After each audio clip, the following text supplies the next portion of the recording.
আমি মোহাম্মদ ইউনুস অন্তর্বর্তী সরকারের উপদেষ্টা হিসেবে আরও কয়েকজন যুক্ত হবে বলে জানা গেছে।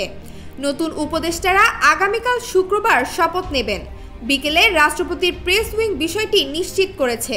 রাষ্ট্রপতির প্রেস উইং জানিয়েছে, আগামীকাল শুক্রবার বিকেল 4টায় বঙ্গভবনে রাষ্ট্রপতি মোহাম্মদ শাহাবুদ্দিন তাদের শপথ পাঠ করাবেন। উপদেষ্টার সংখ্যা বাড়তে পারে 4 থেকে 5 জন।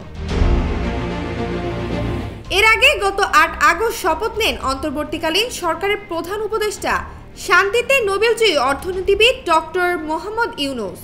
ওই দিন শপথ নেন সরকারের আরও 13 উপদেষ্টা। তারা হলেন বাংলাদেশ ব্যাংকের সাবেক গভর্নর সালেহউদ্দিন আহমেদ, ঢাকা বিশ্ববিদ্যালয়ের আইন বিভাগের অধ্যাপক ডক্টর আসিফ নজরুল, মানবাধিকার সংগঠন অধিকারের সম্পাদক আদিলুর রহমান খান, তত্ত্বাবধায়ক সরকারের সাবেক উপদেষ্টা ও সাবেক attorney general AF Hasan Arif, সাবেক পররাষ্ট্র সচিব তৌহিদ হোসেন, সাবেক নির্বাচন কমিশনার ব্রিগেডিয়ার জেনারেল অবসরপ্রাপ্ত এম শাখাউত হোসেন, বৈষম্য বিরোধী ছাত্র আন্দোলনের সমন্বয়ক মোহাম্মদ নাহিদ ইসলাম, বৈষম্য বিরোধী ছাত্র আন্দোলনের সমন্বয়ক আসিফ মাহমুদ সজীব ভুইয়া, বাংলাদেশ পরিবেশ আইনবিদ সমিতির প্রধান নির্বাহী ও সুপ্রিম কোর্টের আইনজীবী সৈয়দা রিজওয়ানা হাসান, ব্রতির প্রধান নির্বাহী কর্মকর্তা শারমিন মুর্শিদ, মানবাধিকার কর্মী ও গবেষক ফরিদা আক্তার, নূরজাহান বেগম ও হেফাজতে ইসলাম বাংলাদেশের সাবেক নায়েবে আমির ডক্টর মাওলানা আফম খালিদ হোসেন।